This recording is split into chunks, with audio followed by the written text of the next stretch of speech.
So, my father is absolutely a real traditional producer, but I think I am more traditional than my father, because so my father makes, yes, long maceration, but around 15 days with skin.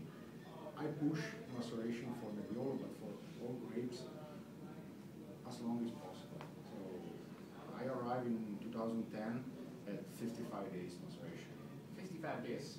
What happens between 15 days, and maceration is when the skin and the juice is in contact with each other, but what are the changes that goes on in the wine between 15 days, which I think is sort of more normal, long maceration, more traditional. Usually you hear 3 weeks, 1 month, 28 days, but what's going on in the wine that's changing between 15 and 55 days?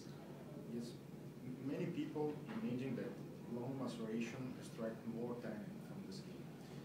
That's right, but not totally right. So in the first 10 days, we can't take off many tannin from skin.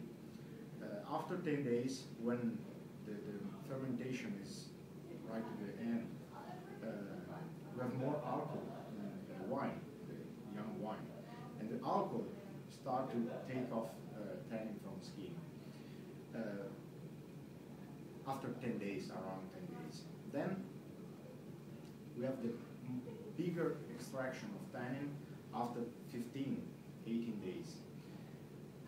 After that, after 20 days, around 20 days, start the protein extraction. So the skin are crushed, more crushed, and some proteins come off to the skin.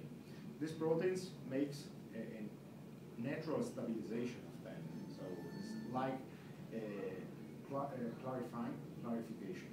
So because when we make a normal clarification, we put in some animal proteins, like egg whites, yes, or yes. bentonite. These are proteins. Like that, yeah.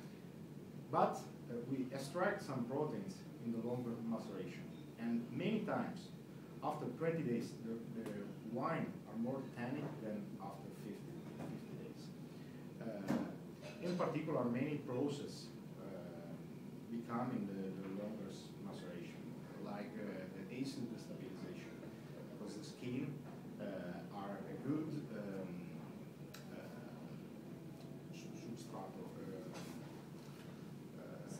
substrate for tartaric acid deposition, so it's a good kind of stabilization for acidity. The only problem, so if it's a problem, is we lose some color, because the skin after 15-20 days start to reabsorb some color. That's the unique problem about the longer maceration. But we have a very, very stable wine after a long maceration.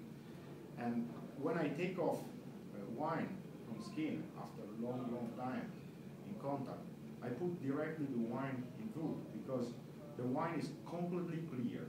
So you don't need to sediment. filter it or find it, no sediment, nothing. And in particular, I push more the maceration now, because my father and me at the beginning, we use the selected yeast for fermentation. In the last 2 years, I tried to less the selected yeast and to use just the wild yeast. The wild yeast ferment more slow, fermentation is slow, and is more long. That's normal, because normally with the selected yeast, the fermentation during 10 days, 12 days, depending on the sugar contents. With the wild yeast, for the first 4 or 5 days, the fermentation is very, very, very slow, and start to be power after 5-6 days. So the fermentation is minimum 5-6 days more long than with the selected yeast. That's a big difference. And for long maceration, we need to have the skin and the top of tank, not down. And it's important to have a long fermentation, because so CO2 that is formed in fermentation, which will push the skin yes, down. Yeah. Yes. When the skin jumps down after 2, 3, 4 days we need to separate the wine because it starts a reductive process, and the wine takes a bad flavor.